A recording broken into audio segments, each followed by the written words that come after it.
Hello again, small group leaders.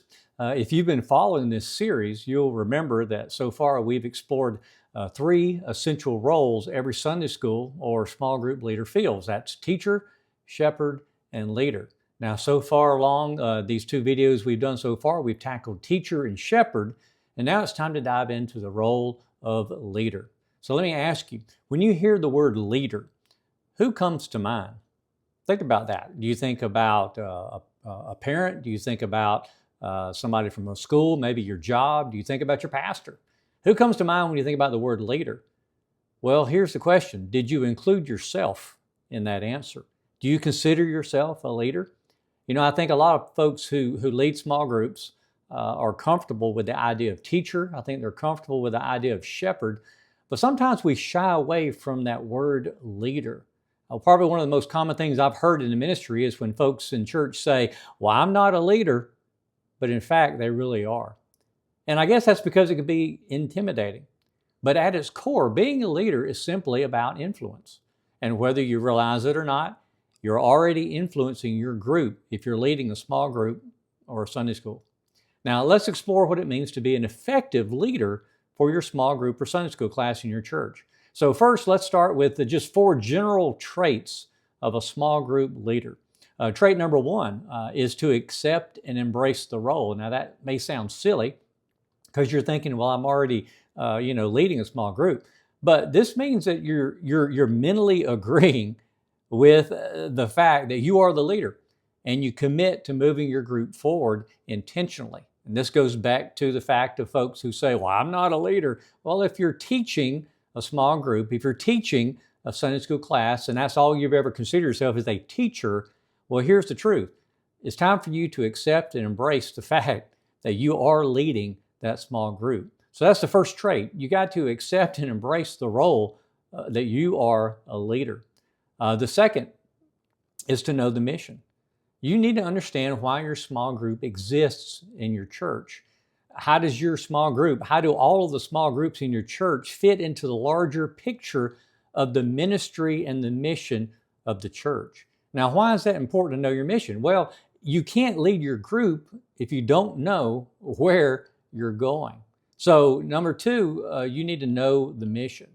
Number three is to have a servant mindset. And this is probably where most of y'all really excel. You're probably already doing this without even thinking about it. But it's understanding that leadership isn't about being the boss, right? It's not, especially in a volunteer organization like a church. It's about serving others. Now, Jesus reminded his disciples often that greatness in his kingdom came through serving other people. And as a leader, you should want the best for your group members and you should value them greatly. So the third trait is to have a servant mindset. Lastly, number four, and probably the most important of the traits of a small group leader, and that's to have godly character. Your influence, the kind of influence that really matters, comes from you living out the faith that you're teaching every single week. Integrity and godliness, those are non-negotiables for leading well in your small group ministry. What are some of your leader role responsibilities? Well, as a leader, ultimately your responsibility is to guide your group in fulfilling its mission. So you ask yourself, why does your Sunday school or small group exist? What are we supposed to be doing? I want to, if you look on the slide here, here's a church's small group mission or purpose that I just made up just pulled it out of the air. Just to give us an example to work with. Now, in this hypothetical church, small groups or Sunday school groups, they exist for these reasons. Number one, this church wants its Sunday school to be a Bible study community. This church wants its small groups to be a praying and a caring community. This church wants its small groups to be a serving and reaching out community. And this small group ministry at this church is to be a worshiping community. Now, that's just a made-up example that I give you of this particular church's purpose behind small groups or behind Sunday school. So if you think about, if you were at that church, at that hypothetical church, if you were leading a small group or Sunday school at that church, you see, you'd have a pretty good idea of how to lead your group because that church has outlined, in this case, 4 reasons that they even have Sunday school or small group ministry, why they even exist. So that's 4 areas in which you knew you would need to lead your group toward. Now, if you're unsure where you're at, if you're unsure about your group's mission, then I encourage you to talk to your pastor, talk to your Sunday school director if you have one, or other ministry leader. Clarify what your church expects small groups to accomplish. That's the bigger scheme of the role of being a leader in a small group or Sunday school. So let's get practical again like we have before, and let me give you a few practical things for leading small groups wherever it is you are. And number 1, this is about recruiting. What is your role as a recruiter when it comes to leading? Well, I want you to imagine this conversation maybe between 2 small group leaders, maybe one small group leader who's struggling a little bit, and maybe one small group leader who has a pretty thriving Sunday school or small group. Here's a hypothetical conversation between them. The one who's maybe struggling a little bit says, well, I don't have any care group leaders in my Sunday school class. And the other one says, yes, you do. Well, we don't have a fellowship leader in our Sunday school. And the other one says, yes, you do. Well, we don't have an outreach leader. We don't have anybody planning any outreach in our group. And the other one responds, well, yes, you do. I guess in the end of that conversation, one of those would say, well, why do you keep saying that? Why do you keep saying I have those things when I don't? Well, and the response of that person would be, because if you don't have people doing those things in your small group, then you are it, right? That's sort of a theme that has been underlying all of these videos so far. You see, those things, in this case, those 3 things we talked about, among others, need to be done within a small group or Sunday school, just like the 3 roles of teacher, shepherd, and leader. And the choice is for you as the leader. You either do it all yourself, which is going to be difficult. You can decide not to do the work at all, so those things are not going to get done. Or the best idea is you recruit other people to help you.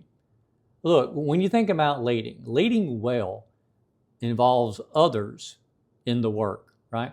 It's hard to do everything yourself. Admit that, right? It's true. If you look over at Exodus chapter 18, if you look over in Acts chapter 6, you see biblical examples of leaders delegating tasks or recruiting others to help in the ministry. And that's crucial. Maybe you can't be in charge of all the care and prayer in your group. Maybe you can't be involved in outreach and following up with guests and everything in your group because of your other responsibilities. Well, then you need to recruit some help, right? And that's what leadership is about. It's about involving other people in the work. Now, it's important to remember this when it comes to recruiting. And I've seen this in churches a lot, where sometimes we get into the habit of just filling roles. Recruiting isn't just about filling a spot. It's not just about filling a hole that's needed. It's about casting a vision to your small group or Sunday school about what your group could look like if they were willing to serve alongside you. It's helping them understand that, look, I don't need you just to be the prayer person because I need somebody to do it. Help them understand what your group could benefit, how it could benefit, what it could look like if someone is keeping up with the prayer requests week after week after week and reaching out to folks about those requests. And one of your most important recruits, if you couldn't have any other recruit, this is your most critical one, and that's an apprentice. This is someone who you can coach to take on a future leadership role, either inside your group or outside of your group. As a small group leader, you should always be looking for and preparing your replacement. You never know when God may lead you in another direction. You may never know when God calls you to go out and start another group or to be involved in another ministry. And imagine you just show up one day and say, hey guys, I want to let you know next week, I'm not going to be here to lead this small group anymore. You're going to have to find a new teacher, have to find a new leader, have to find a new shepherd. Well, how much better would it be if you had had somebody in that group already that you were helping and developing and coaching to be ready to either take your place if you move somewhere else, or to send them out to start another group on their own. So recruiting, a very practical thing that's important in your role as a leader. Tip number 2, these are some ruts to avoid in your leader role. Number one is the rut of becoming a closed group. Healthy small groups stay open, right? Healthy small groups expect new members and expect guests to come week after week. Now, over time, groups can, and it's not even on purpose, sometimes groups over time can unintentionally close off because the people in there begin to know each other better and better and better. They become friends, and maybe even over years, they've developed deep friendships. And that's a great thing, but we've got to stay intentional about inviting other people into our small groups. And then when they come in, when they get there, helping them feel like they belong. I've been in situations where I've been in some very unwelcoming small groups, and there's nothing that can be more damaging to a guest or potentially a new member than for them to come into your group and feel like they just don't have a place because everyone has been together for so long. So your role as leader, this is something you need to remind your group about from time to time, is to be open and inviting and accepting and not be closed when new people show up. Number two, as it relates to ruts, is this rut of thinking that bigger is always better. Large groups can make it hard for people to talk. A lot of times people don't feel like they can express themselves when there's so many people in the room. Large groups can make someone feel like they just can't be part of the group because it's too many people. Guests or new members that come in might feel out of place when they walk into a room with 20, 25, 30, 30, 40 people. I've seen some Sunday school classes of over 50 people in size. That is no longer a small group. Now, look, I'm not shying away from growth. Growth is a great thing, right? That's good. But we have to remember sometimes it's easier to just add more chairs. Sometimes it's easier just to get a bigger room to meet. But we have to ask ourselves as leaders, we have to ask our group, but is that the best thing to do? Maybe the best thing for us is to multiply, right? Is to birth a new group so it can be more inviting to guests. So we have to be careful of this rut of thinking bigger is always better. A third rut is the rut of neglecting inactive members, folks that you just haven't seen in a while. And look, I'm with you. I understand. It can be a lot easier to focus on the people who are there most every week because they're there. You see them, right? You visibly see them. You speak to them. So it's really easy to focus on them. But we can't forget those who've drifted away. Look down at the list of folks maybe that you've got who's been part of your Sunday school, who think, well, who haven't I seen in a while, right? I haven't even seen them in church, or I've seen them in church, but they haven't been part of our small group. Reach out to them, show them that you care, invite them, and then help them to come back. So be careful of this rut about neglecting inactive members or folks you haven't seen in a while. So tip number 3, move on to the next one. What are the results that you're aiming for as a leader, right? What are you shooting for, right? What is your goal? Well, let me give you some questions to kind of think about, to ask yourself. Number 1, are we reaching and welcoming new people, right? I mean, that should be a goal. That should be an aim that you have as a small group leader. Are you reaching and welcoming new people? Every Sunday, are you and your group looking forward to guests? Do you have a plan to reach new people, to invite new people? And I tell you, one of the best places to start that invitation process is right out in the sanctuary. Your nearest pond, so to speak, to fish for people is right in your very own church. Look through your congregation. Look for people that might be a fit for your group. Maybe it's based on age, or maybe it's based on where they are in life, with kids or no kids, or empty nesters, or whatever it is. Look for people that you think maybe are not part of a small group, and go and invite them. So are you reaching and welcoming new people? Do you follow up with guests when they come, right? And how will you make them feel welcome when they arrive? Number 2, ask yourself this question regarding what you're aiming for. Are you releasing members of your group to serve in other areas in the church? Do you have a catch and release kind of mentality for your small group, or is it more of a grab and hold, right? Are you a clearinghouse for ministry, or are you a storehouse? Do you see where I'm going with that? When you have folks in your small group and they're great, they're there every Sunday, maybe they even help you teach, and maybe they're always active and part of the discussion and everything else, And maybe one day they say, you know what, I think we're going to go serve in this other role, or I think we're going to go and teach this other class. And you think, oh, no, don't leave, right? That's a grab and hold mentality, isn't it? As leaders of small groups, we should really have a catch and release kind of attitude when it comes to sending others out in ministry, right? Are you sending people out as class missionaries or leaders within the church? In some cases, I've seen groups. I've done this before in the past. You may have some folks in your small group who have gone on and are serving in other areas in the church. Well, put their name up in the room somewhere. Keep them on the prayer list regularly as class missionaries, right? That you've sent out to work in the children's ministry or the student ministry. Maybe you have folks who would be in your group, but they're teaching another class or doing something else. Make them an honorary, so to speak, member of your small group. Treat them as a missionary, right? And help them understand that they're cared about, cared for, and prayed over. So are you reaching and welcoming new people? Are you releasing members to serve in other areas?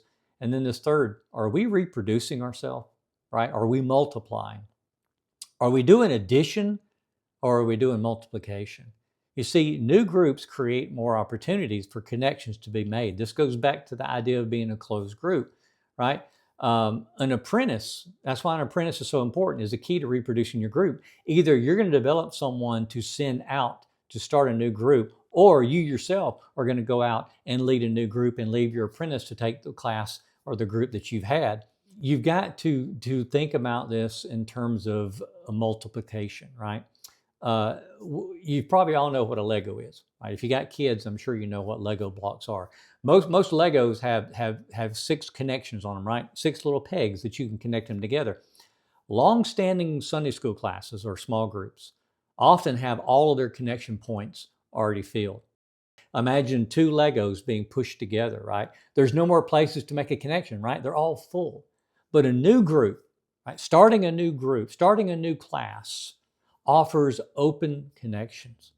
Folks who come in see that there's a place for them to be connected because that group is expecting and anticipating and welcoming new people. So just as with these other roles we've talked about, let me offer you this challenge as a leader, right, in your leader role.